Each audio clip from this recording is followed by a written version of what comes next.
So first game of round number 8. You are watching ESOC Weekend Tour Supremacy Challenge 1 and I have Dror co-casting with me in color teal or cyan as some would say. On top of the map we have Conqueror999 who is running high on his yesterday's win against same opponent Lucas L99 in time to 3D Championship.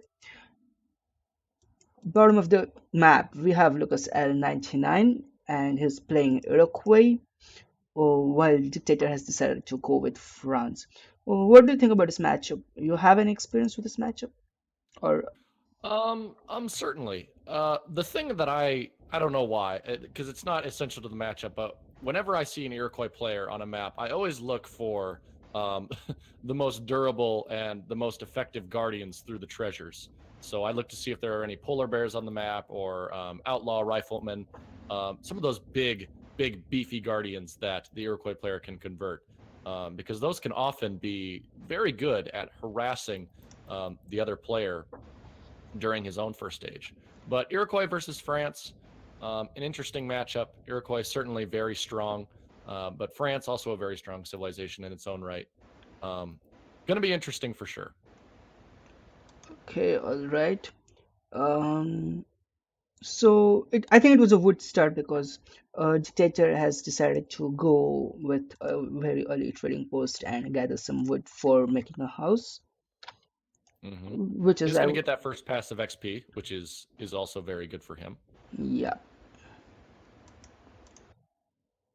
And this But map had some livestock, so probably a good idea to mhm. get them just in case of emergency. There are some very good treasures on this map that I'd like to point out.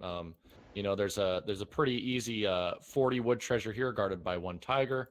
I believe there was a bigger wood treasure. There's 80 coin. Um, yeah, 60 food. So not huge treasures. I mean, we're not talking 125 wood, but certainly some good treasures that you know should be easily capable of taking with decent micro. Yep.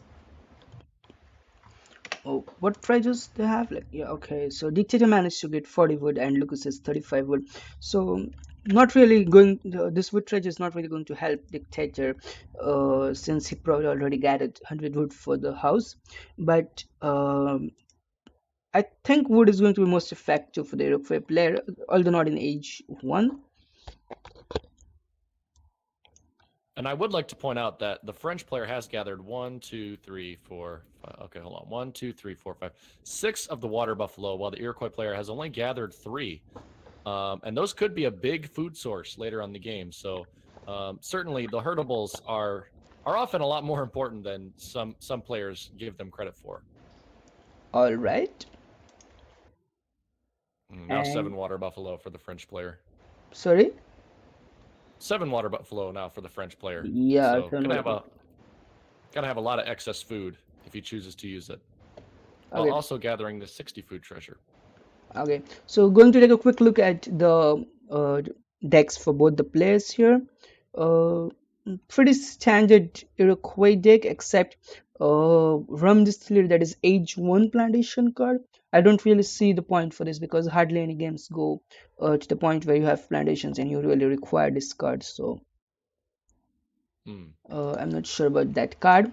While a pretty standard deck for the France player, again, I'm not sure why you would have age 1 mill card because 1v1 barely goes to the point where you have mills. So it's definitely a good card because if you are forced to mill in the I mean in the mid game or late game, but there's probably the at the time you want to send some military cards or unit upgrade cards. So Hmm. Hmm. Yes, certainly, absolutely. Um, but it looks like the French player doing pretty standard things, getting his second herd in, putting down a market in transition, gathering some coin as well. So French player doing what he needs to do. The Iroquois player gathering wood as well. So pretty standard transitions. Although the Iroquois player is going to claim this trading post at the other end of the map. Yeah, I think that's specifically because on the ESOC patch you have like -100 wood for the Iroquois player as the starting. So Iroquois doesn't get a trading post in age two, and that sorry, in age one, and that hampers their rushing ability. Which and like we all know that Iroquois are considered very OP during rushes on the Re version of the game. So it's a balancing change. Hmm. Just wanted to give a little update on the yak situation. The French player now up to 9, not yaks, water buffalo. So the herd continues to swell in numbers, You with really the do forest like boy coming your down. You really do like your buffaloes. I love the herdables. They're just such an excellent source of food, and you can keep them close to your town center. They're a safe source of food, especially if you fatten them up. Going with the stable early for the French player, probably going to see some Hussar coming out. Um, I think it's ooh, look at this. yeah, I think it's an interesting choice for the French player to go with stable style because tomahawks have some kind of HP nerf, if I'm right, on the SOC patch, and specifically also on this map, you do not have herds very near to your town center. Although I would say Dictator has done a good job at herding, but Lucas's hunts are all away and they're not near the town centers. So if Dictator's raiding its spot on, then you might see Lucas losing few villages or potentially denied hunts as well. And that is an excellent thing to point out. Look at this. The French is going to lose his explorer to these 4 Kanye horsemen. So that is going to be somewhat significant. Although the French player once again has done a good job of walling himself in his base with these houses, so not going to lose any careers here. Plus, the 5 Hussars are going to come out, and they should be able to drive out these Ayana, but 5 Tomahawks with them as well. Um, but the French player doing a good job of protecting his villagers. Looks like he sent 700 wood and has gotten both steel traps and placer mines. We might just see a villager going down here for the French. Yeah, yep. Looks like that house is not going to go up. Certainly not a good thing, especially with all these tomahawks here to ward off these hussar. Yeah, and the Oh thing yeah. thing about that house not going up is Dictator is going to get popped. That means his next batch of hussars is not going to be a five full hussars. So that is going to put Hmm. really a lot of pressure on Dictator. Yep. The Minutemen are going to come out and kind of chase off the tomahawks for now. Yeah, he's got to get that house up, and it looks like he finally does. And up comes the barracks. Yep, So and looks it like the Iroquois player being driven off for now. Yeah, and 8x crossbowman shipment has been sent to help him stabilize, while the Iroquois player has decided to go with 5 villages, which is going to help him boom. So, Oh, look at this. The livestock pen coming down. It looks like Conqueror999 shares my love for the water buffalo. Gonna fatten those up. Not a bad decision given how many water buffalo he has. But I love how that's just been the focal point of my entire casting of this game has been the water buffalo. yeah, you basically give them something to eat from the pen, you fatten them, and then you eat them. Mm-hmm. And I mean, if you can fatten all of these up to 500 food, 9 water buffalo all fattened up to 900 food. That's a substantial source of food. Yep, and on pen they get fattened pretty fast. So probably in the next 3 to 4 minutes we can see them fatten up, and then since villagers gather from them at a very fast rate, Dictator is going to have some kind of economic boom spike here, and a lot of units would be spawned at that time, and that's Mm-hmm. probably the time where I think he would look to maybe pressure Lucas or maybe push because that would be the time where he gets the power spikes. So Yep, and it looks like the French player already being drawn out because the Iroquois player is sieging this trading post. Looks like he might be able to take it down. It is on 700 HP, but looks like he's going to be drawn off by these expos and these muskets. yeah, A couple of Minutemen still mixed in there, interestingly enough. I'd probably like Dictator to use this assault to snare these tomahawks because Dictator has higher mass and good amount of crossbowmen, musketeers, as well as minutemen. So Mm-hmm. he's going to win the fight if he would have been able to uh, stop them from escaping. And this is a very telling sign as well. The 700 coin is coming down for the French player. Already has almost 1,000 woods or 1,000 food. Yep. Excuse me, stocked up. So it looks like we're going to see an age up here into the Fortress Age, which I think is the best route for the French player to take. I think he's pushed away the pressure. He's got a good amount of food in his base, and he's got his coin mine. So I think he's in a great position to age here. Okay. So coming back to what about fellows here? What do you have to say about uh, giving food to the water buffaloes and then eating it? Giving food to your food. Well, I mean, if he fattens all these water buffaloes up all the way, which they're at about, they're at about 300 food at the moment, and if he gets all up to 500, he's looking at, 3K to 4K food sitting there, and it's all within easy reach of his town center. And when you're trying to age up and you're trying to protect yourself against the Iroquois, that's huge to have that much accessible food. That's easily defendable. Yep. Look at all these Kanye horsemen, but with the reinforcing muskets, going to lose some of them, and not exactly a fight that the Iroquois player wants to take here. Going to lose a lot of Kanye horsemen since they cost so much wood.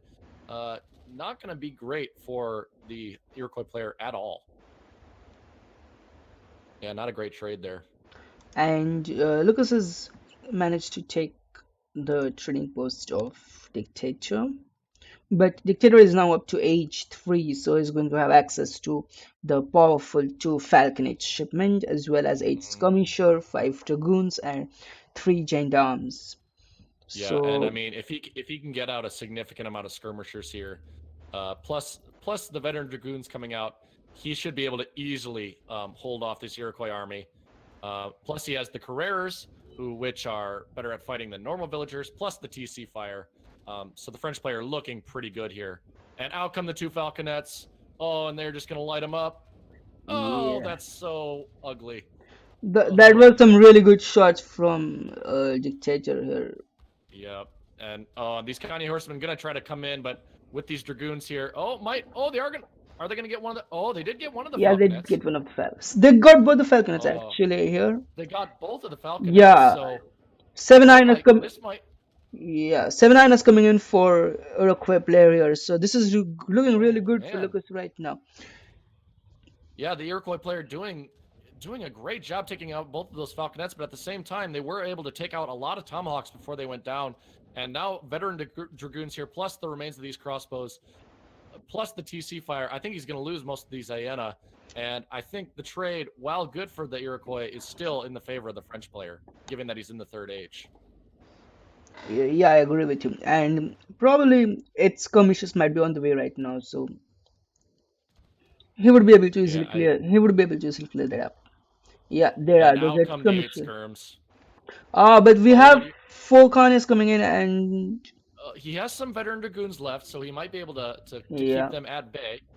And he has Explorer and 3 crossbowmen, which he can sacrifice in order to save its skirmishes. Oh, and look at this now. This is the water buffalo coming in crucial. They've been fully fattened now, and he's going to have such a spike of food, which he can pour into dragoons and skirmishers, possibly more hussar. So these water buffaloes paying dividends for Conqueror999. Yep. But at the same time, the Iroquois army has amassed quite quickly. More tomahawks coming out, more Kanye, but given the composition of the French player, they're not going to be all that effective. One thing I would like to point out is that maybe Dictator is somewhat pressured into his base, and this is his only hunt so far, and probably Lucas can deny that hunt to him. So, and these Kanye are going to start to get on these skirmisher here. He really needs to get these dragoons involved in the fight. Ooh, but at the same time, more dragoons coming out as well, and these are veteran dragoons against just regular 2nd age Kanye. But a lot of those skirmishers are going to go down. But at the same time, those Kanye horsemen are so expensive that to lose that many is going to be is going to hurt the Iroquois player quite a bit. Yep. Yeah, I don't know. I don't know how I feel about the Iroquois player just kind of losing these these medium-sized armies and just kind of sending army after army in, and then he takes out some units, but at the end he kind of loses all of his units as well. I don't know if these trades are overly effective. And I would probably say that the fight is going good for Dictator because Dictator doesn't lose entire of his mass, while Lucas simply loses all of his armies. So Oh, and look out. 3 cuirassiers coming out as well, which are going to be yeah, very powerful against the Iroquois infantry. And yeah, the French player's still looking good. He's still got, about 7 skirms, about 5 dragoons, plus the 3 cuirassiers. Going to take out the Iroquois war chief, so the units will no longer have that buff. And um, I mean, the economy is in the favor of the Iroquois player technically, but once we recalculate it, it is 38 to 38, so about the same. yeah. Yeah, but When we calculate it. French player definitely does have the advantage of being in H3 right now and access to some very good shipments as well as white run units. So even Right. though economy-wise both players might be same, uh, Mm-hmm. effectively I would say that Dictator is far ahead right now. And if we look at military population, it is 35 against 13. So this is definitely not a game on equal footing right now. Mm-hmm. And I mean, there is the point that the French player has in fact used a lot of those scary shipments. He sent the 2 Falcons, he sent the 3 Cuirassiers, he sent the 8 Skirms, but at the same time, his units. Oh, and there's the resign. The units of the French player just so much more superior Yep. than the Iroquois units. Um, yeah, it's just the age up for the French player just really. And I hate to mention it again, but these water buffalo sitting here and just giving him that easy source of food really helped the French player Yep. remass his army quickly and deal with these raids by the Iroquois player. Yep. He got a lot of beef from that buffaloes. Yeah, water buffalo MVP of that game for sure. Yep. Let's quickly looking at the post-game stats here. Dictator outmassing Lucas by almost 3.5k resources, which you'll probably expect from a French player, and Iroquois player outmassing the French player, which is again normal here. So quickly looking at the military population here. So like we say, seen here, Lucas kept sending small batches of units under the TC, and uh, he just simply couldn't mass. So that was one of the reasons why I think Lucas has lost this game. Instead of just containing Dictator, he tried to kill off his army or tried to overcommit into the TC. Mm-hmm, So, mm-hmm. And I do think the Iroquois player did do some good things, like pressuring the trading line of the French player, taking control of the middle of the map was obviously a very good thing, but just the superiority of the French military at the end of the day, he just couldn't combat with it. yep. So we're going to go into game number 2 now, and I think it's going to be ESOC man check. Yep. So Conqueror999 picks first, and looks like he's going to lock on to Dutch. So Lucas is going to have a chance to counter save here, and looks like he's going to pick China here. The current score is 1-0 in Dictator's favor right now. First game was in Indonesia. One thing I do want to say about Indonesia is that we specifically picked that map in the map pool because it was one of the water heavy maps. So it was interesting that none of the players actually decided to go water on that map. And neither of them picked, really prominent water civilizations. Of course, both of them can play water, but Yeah, no Portuguese, no Spain, no Russia, even to some extent. yeah, So that was very interesting. yeah. But on your associate patch, you have fishing boats for 70 wood for all civilizations. So almost like every civilization can go water. hmm Certainly, certainly.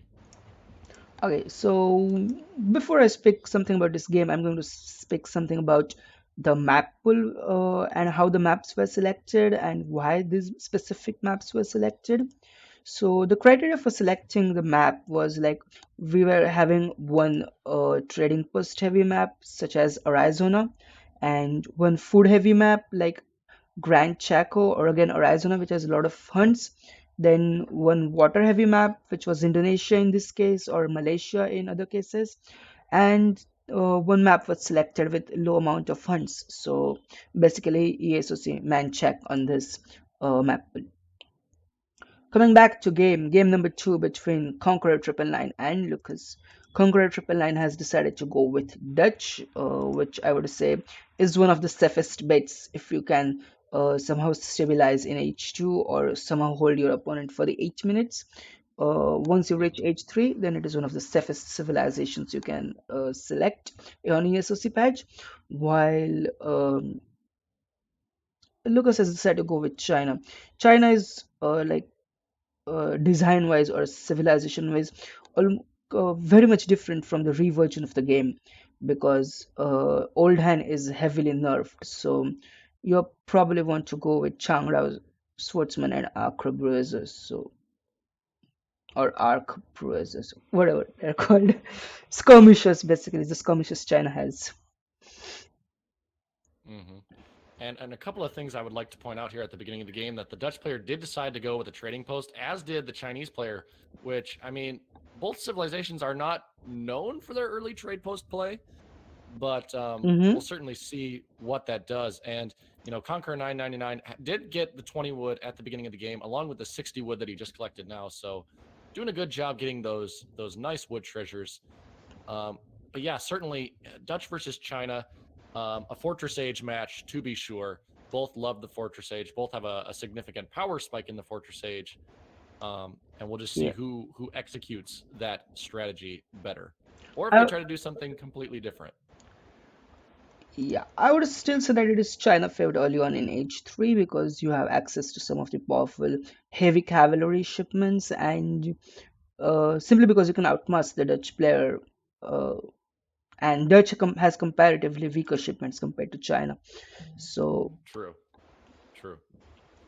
Oh, and we do have a treasure contention right here in the middle of the map. Who's gonna grab this 80 food? I think Lucas might have gotten it. No, Conqueror no, was able to get that 80 food. Probably gonna might lose his explorer here though, yeah, but has already gotten a significant amount of treasures. So getting that 80 food was very nice by him. Already has his shipment saved up. Wait, did he send his 3 settlers yet? yeah, he did send three settlers. So first Hmm. shipment is three settlers for um, dictator, and uh, the northern refugees Northern. shipment is Yep. being sent for the Chinese player, which gives villager from each village and uh, town center. So talking about the northern refugees here, something I have seen Ace Hack too is if you get early trading post, then you basically send 300 wood and get the second village, and possibly if you get a good trade, you get the third village and then send northern refugees, so that you have one or two extra villages. Interesting. Uh, I've never seen him implement that strategy, but I mean, knowing Azak, that doesn't surprise me in the least. All right.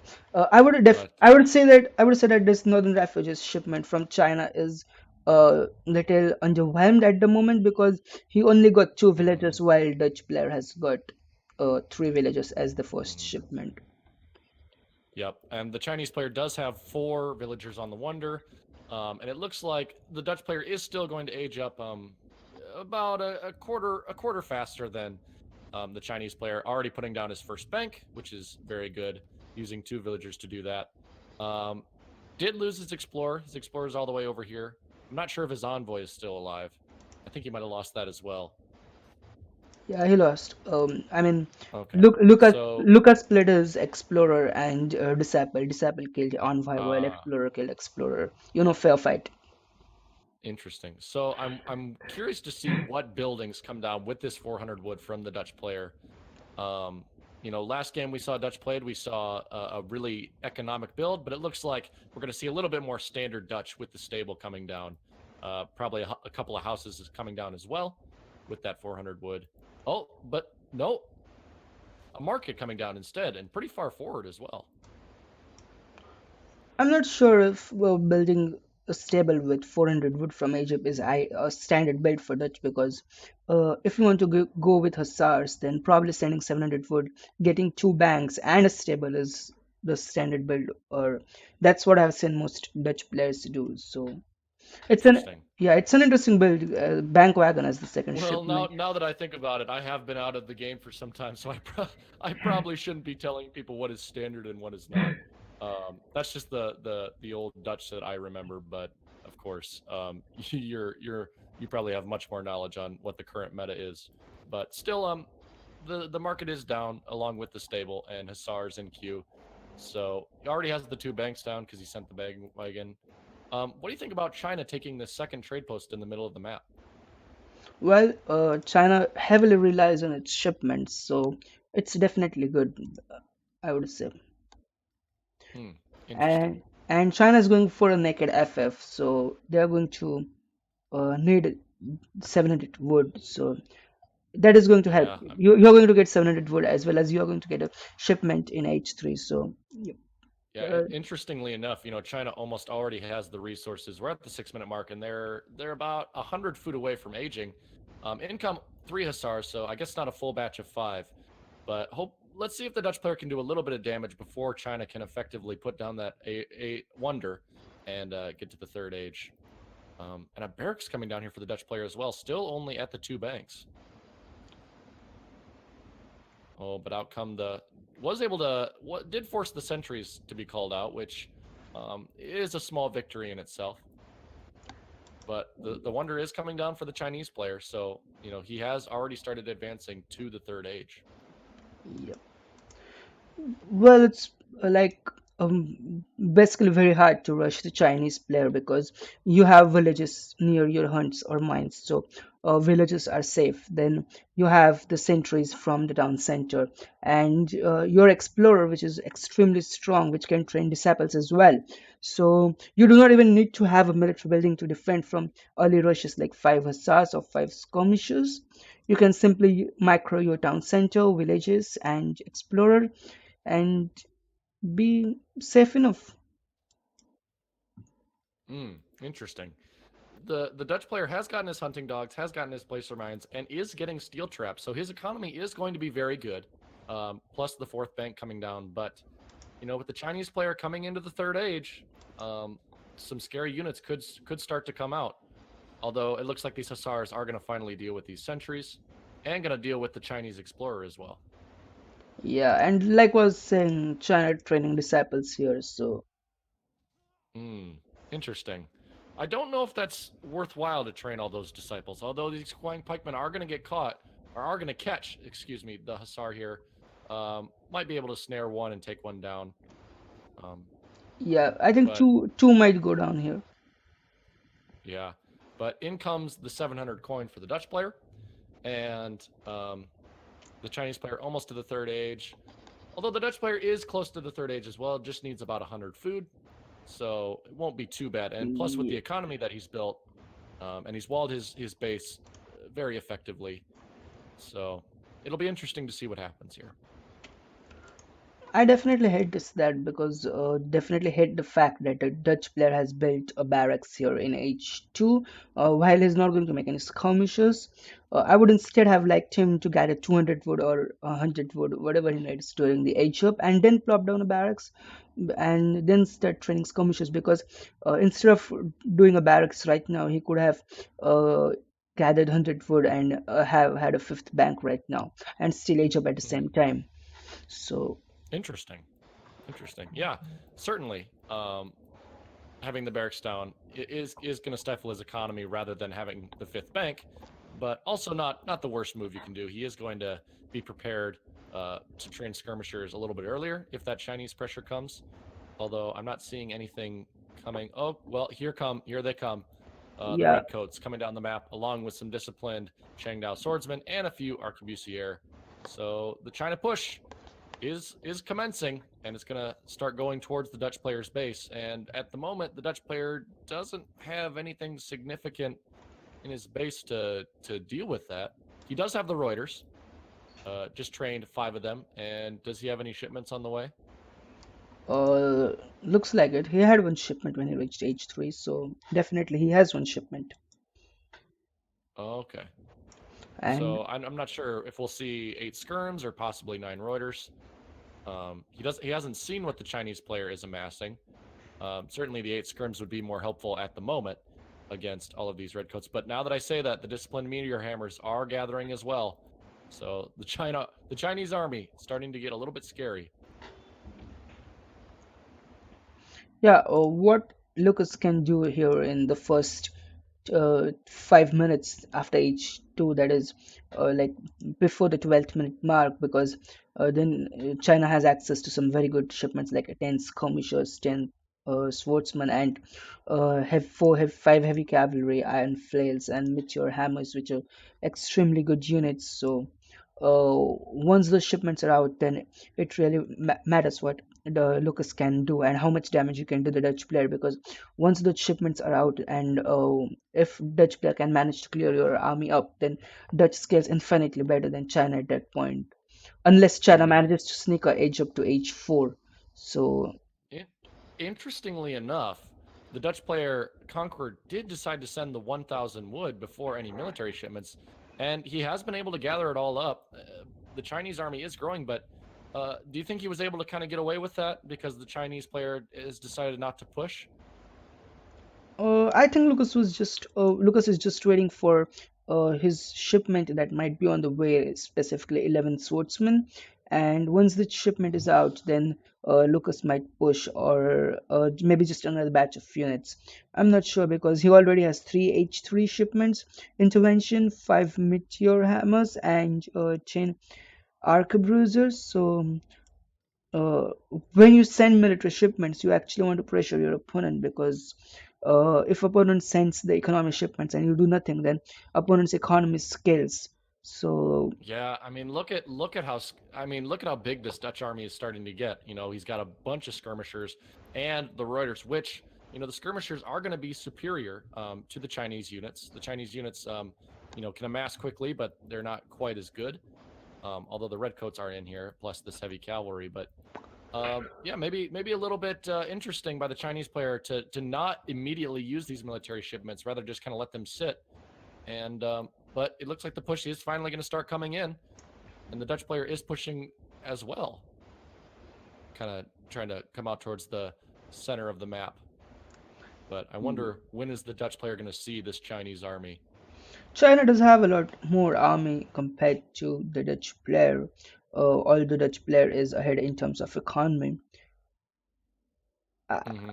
I'm not sure if Dutch player can afford to take this fight, because Chinese army is simply strong at this point, and uh, this would be I mean, if both the armies fight right now, then this might be an easy win for the Chinese army. Mm.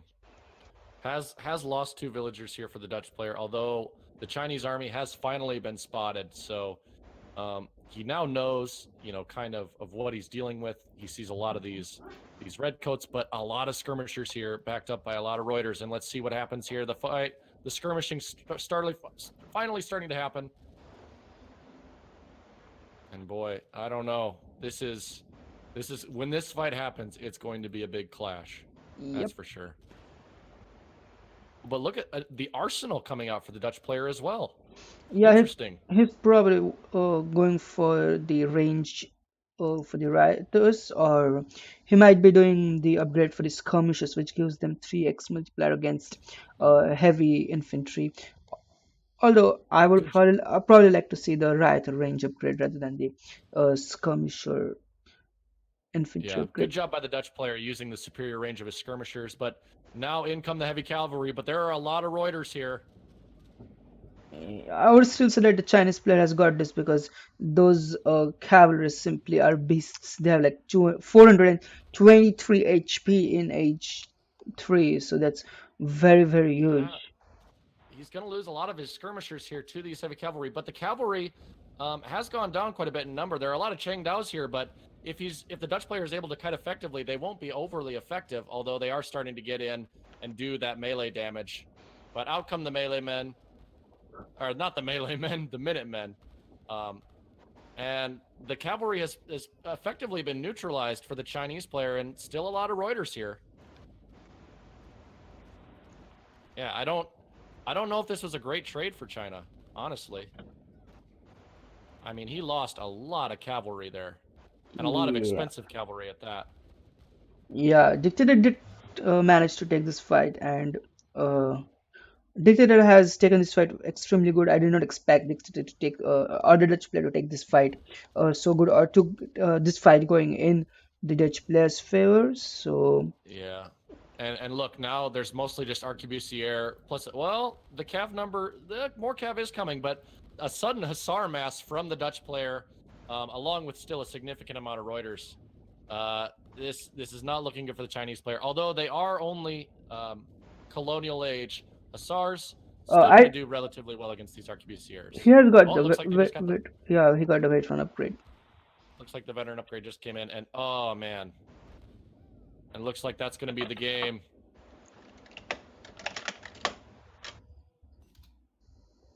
So that's game number two for Dictator, and that finishes a round of eight match against Lucas versus Conqueror999 taking the win 2-0.